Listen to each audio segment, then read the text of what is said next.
when you're on defense with a lead, with a minute and whatever left, like we got to find a way to win that game. And so frustrated how it ended. I know so are our players. But want to give a shout out to Bronco Nation, man. I mean, my family was there, my wife was there. I mean, that was electric. From the fans to how our marketing team came out and just the whole atmosphere is awesome. And so it breaks my heart that we didn't find a way to win that game on the blue. We need to, and we'll be better going forward. But proud of how our guys battled throughout the game. Obviously gave up a lot of explosive plays that we got to continue to work to fix. Started with myself, making sure they're in the right spots and coach the right way. But proud of how they battled. We just got to find a way to finish that game. Two tough defenses or two tough offenses you guys have faced, and there might be a perspective from a fan standpoint at least. FCS team, they're not going to be as tough. How wrong are fans about that, or that assume that? Very wrong. Yeah, very wrong. I mean, you look at North Dakota, first off, the number 1 ranked FCS offense, so that's first and foremost, over 500 yards a game. And then, I mean, you just look at what some FCS teams have done this past weekend versus FBS teams. And this isn't just now, but for a long time. And so the difference is not as big as I think sometimes people want to make it out to be. They're going to come in here ready to rock, very well coached, they're a talented group, and they've won 2 straight games. And they obviously had a great season last year, returned a lot of players. So they're going to come in loaded. Their offense is clicking on a lot of different cylinders. They're very well coached, and they got a great they have a lot of answers for whatever you present for them defensively. So they'll be ready to rock. We're going to work our tails off to be ready for them. How battle tested will this defense be by the time you guys do turn out? Well, that's the biggest thing. We going into the season, we had a group of guys that some of them haven't had a lot of game reps, and you're hoping throughout spring, throughout fall that you can really get them close prior to the actual game reps. But there's nothing like an actual game rep. And going through, obviously, Game 1 Washington, Game 2 UCF with the offense we saw, there's a lot of game reps that we've seen now. There's a lot of battle testing that we've been through. There's been a lot of failure, too, that we've had to learn through, grow in, and be better on the other side. We got a great group of guys that it matters to them. They care, and they're a great group to coach. We don't need to coach them every day on how to practice and the effort. We just got to fine tune some of our discipline in certain areas with our eyes, and me making sure they're in the right spot. But hats off to our guys when they battled. Like I said, however things go, man, I take full ownership because we have a great group of guys that love playing for each other and they want to be an elite defense. We know that's the standard here, so I'm excited for them to keep growing. Markel, you had a huge spike in snaps versus UCF. Yeah. How much do you guys need him on defense, whether it be his mentality, technique, Oh whatever? yeah. No, we need Markel. I mean, he's not only a leader on this defense, but he's also a really good player, and it's been cool to see him now. As he continues to get himself back to where we know he can be and he knows he can be. It was awesome to see him get the reps he had in the game, and he played really well. It was exciting for me, Coach DeMauro, from the staff, just to see him grow in his confidence. Obviously, 2 straight years of the knee injury, it takes a little bit, even mentally, to get yourself ready. But he's worked his absolute tail off from the training room to practice, and he played really well on Saturday. So I'm excited to see him continue to step up. It's been 2 weeks and only 2 sacks, and none of them have come from anyone on the front. But what are you seeing from the edge guys, the defensive line, and how do you get them to be playing at a spot where they're disrupting the quarterback more? I mean, first and foremost, starts with me. We got to find different ways to, from a pressure standpoint, via patterns, different ways to attack the quarterback from rush lanes. Obviously, last weekend, there was a huge emphasis on making sure we kept the quarterback in the pocket because of how explosive he was when he left. We did a good job with that for the majority of the game. Obviously, he got out in the 2-minute drill, which was a problem. But that was a huge focus. But it starts with me just making sure, from a call standpoint, we put these guys in good spots to where we can create some one-on-ones. We can have these guys go in to put them in better spots. Pre-snap communication, between the safeties. I noticed on the first play of the game too. Is that where it needs to be in your opinion so far in the season? And how can it change? How can it get better? Just pre-snap, everybody knows what they're doing. I think it's once again, it's not just either A, one position group, or B, one player.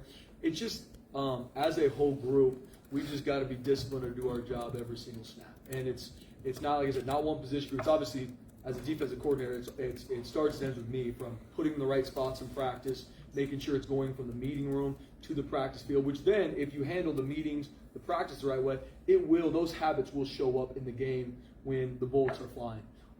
And so it's across all levels. Obviously, the emphasis number one for us as defense is communication, eye control, because that is what eliminates explosive plays. we've given up explosive plays in these first two games because of lack of that in certain situations. So it's just making sure from the meeting room to the practice field, from the safeties to the linebackers communicating to the D-line across the board, it just has to be more consistent. And then once I communicate what we're supposed to do, let's make sure we all lock into our keys and where our eyes are going on certain movers. We got hit on two big reverses in the game. Just a lack of eye control and leverage in those situations, which will be way better going forward. How do you weigh, like, when your two best opponents you already played, maybe your best two teams you played all year, how do you weigh, like, stay the course versus whether it's you're changing how you call the game, changing personnel? How do you weigh, like, how hard is that to decide, like, okay, well, it didn't work against them, but it may work for most of the teams we play the rest of the year? Yeah, I think, BJ, the biggest thing for us is just focused on us first and foremost, is less about either A, who we're playing, or how fast this guy is, or how talented this offense we're going against is. We focus just 100% on us. If we're not communicating, if we're not looking at the right keys, if we're not getting off blocks the right way, making tackles, it doesn't matter who we play. We can play one of the top offenses in the nation, which we've seen through weeks 1 and 2, or we can play someone who's maybe not as talented depending on the week. It still doesn't matter. You're not going to be a good defense if you can't focus on those things. So don't look at it a lot in regards to, oh, we'll be fine just because of the offense we've seen, because there's a lot of stuff we need to fix. And I'm excited too. This group is excited too. Once again, one of my favorite groups I've ever coached in regards to guys that are hungry, love to work, want to show up, and have the right attitude every morning. It matters to them. We just, once again, as the game reps start to stack with a lot of these guys that are now playing a lot for us, now the mistakes or learning experience we've had, we got to remember those. So now when we're back on the blue, we're defending the blue against a great opponent coming in, we got to learn from the mistakes we've made in week 1 and 2, coaches included, and make sure we're better going forward. I know you touched on it, but that final drive, places rocking, lights are flashing, Yeah. and then obviously first play they get the first down right away and they're off and going. What did you see on that last drive? And was there one of the plays where one of the receivers was actually out of bounds when they had that 2nd and 15 converted? Should that have been called? Yeah, I mean, it's one of those things. I mean, you talk about a 2-minute drive when we're up by 1 point as a defense. I mean, you take that every time. I don't care who we're playing. If you give us an opportunity with a 1-point lead to go win that game as a defense, we will take that every time, and we need to.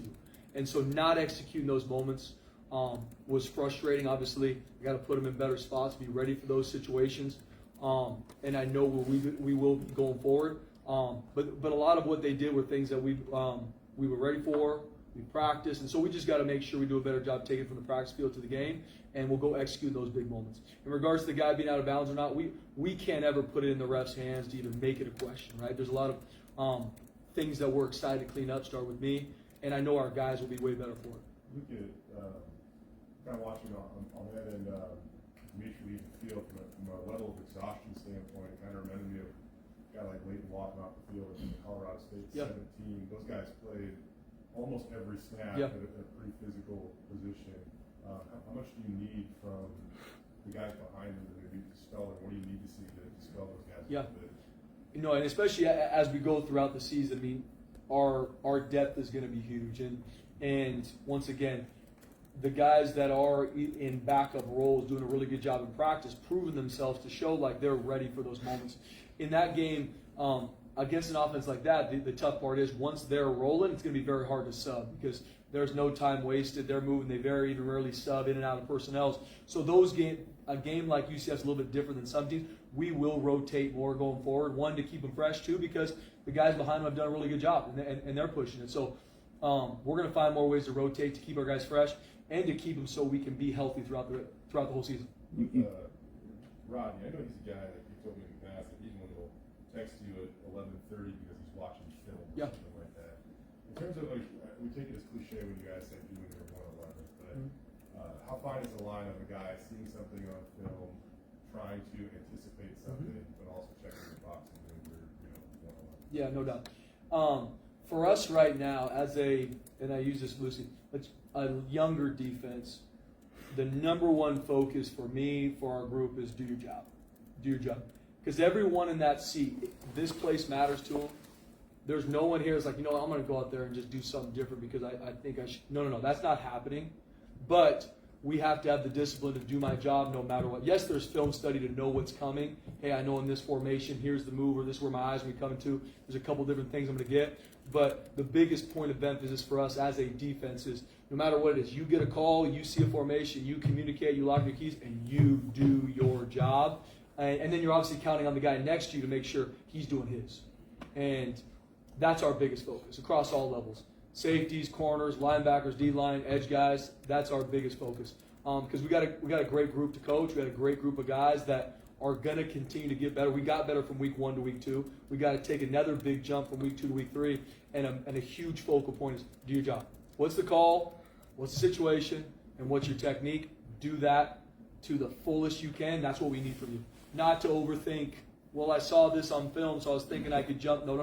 Do your job. Do your job. Because that's how we can protect each other, and that's how you're an elite defense. The past 2 weeks, it seems like the opposing offensive coordinator has tried to target Nohe quite a lot. And you mentioned he's playing 2 positions, or Andy did. Mm-hmm. He's been nickel and corner. I guess, can you explain the reason why? Like, why not just have a backup nickel instead of having him try and do 2 positions? Yeah, Nohe, I mean, first and foremost, Nohe is a very savvy football player. We rarely do put people in too many multiple spots. Obviously, with some of the different packages we get in, we'll put them in different spots.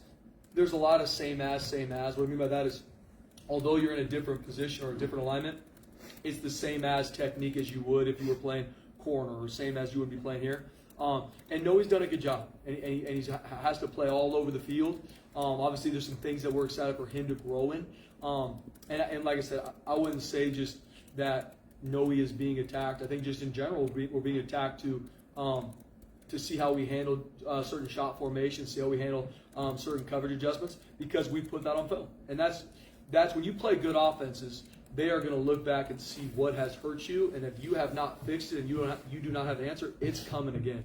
So less than maybe them attacking one of our players, it's just they're going to come back to find out to see, did we get this fixed or not? No different than the things UCF hit us on. I promise you guys can probably see it here in a couple days on Saturday. Like, it's coming back, and that's why we have to be very proactive as a staff to make sure we are fixing the things that have hit us. And so we're proactive, once again, like we tell the players to learn from the mistakes and grow forward. We have to as coaches, too, in regards to, hey, let's make sure we're clean on these fits moving forward. What does a game like Saturday for Marco, what does that do for his growth? Awesome. No, I'm very, very proud of Marco, man. And you just see, first game starting, and he's been here for a couple years, but with his ACL last year, he's never played a football game on the blue. And having to be his first game starting, and he went out there and played really well, was very productive. There's a lot of different stuff thrown at him. He handled it well. Not perfect. There's still some things I'm excited for Marco to grow in. But I was very proud of him after the game, how he handled it, how he played, and he led out there in the field as well. 2 big touchdown-saving interceptions. How encouraging was it to see Alex and Jalen come up big in the red zone? Yeah, that was a huge part for us in the game. We did not play well in the open field. We gave up explosive plays, be it reverses, not fitting a run correctly, leverage on the perimeter. But we played really good red zone defense, which really kept us in the fight. And it's a huge emphasis of who we are in defense, 3-0. So when you go down there, especially either the first drive or later when we get those 2 interceptions, it was a huge part in the game. And it was a big focal point from us. Week prior, Washington was in the red zone 5 times, had 5 touchdowns. And now fast forward, did a much better job a week later. So that's a huge emphasis for us, is just how are we growing week 1 to week 2 and not focus on things we can't control. Who's coming to the stadium, who are we playing, where are we traveling, who's hurt, who's not, who do we got, and we're going to focus on doing our job every snap. Do it for the brotherhood, do it because you love each other, and we'll keep growing forward. But I was excited to see, obviously, there were huge plays in the game, but us stepping up and how we play red zone defense was awesome. Is there any part that's hard to evaluate a red zone defense? I mean, those 2 interceptions, those were 2 very catchable balls. The second one, the guy bobbled it 4 times. Yeah. I mean, if those go for touchdowns, maybe it's a different story. It's a whole different game. Is it hard to evaluate a red zone defense when it seemed like UCF almost beat themselves more in the red zone? Yeah, I think just for us, the end outcomes, everything you look at in regards to success, but those plays, there was a guy wide open on one of them, and he should have walked into the end zone. So we're not coming up in here and be like, interception, great job, guys, then we're leaving. Like, that was a mistake on our part. Thank the Lord it got tipped to J.C. Cotta, and trust me, I was not unhappy after that play when he picked it up, right? But there's still a lot of things to clean up. That's defense too. Just because on one play it's a TFL doesn't mean that we come up here and give each other slow claps, right? There's probably somebody else on the field that maybe played with bad eyes or didn't fit leverage. Weeks 1 and 2, it has just been shown at a higher level because of the talent we're playing, right? Someone's wrong, it gets exploited quickly. And so as tough as it is going through it, we are taking steps to continue to grow it, and we're going to be better for it in the long run. Anything else?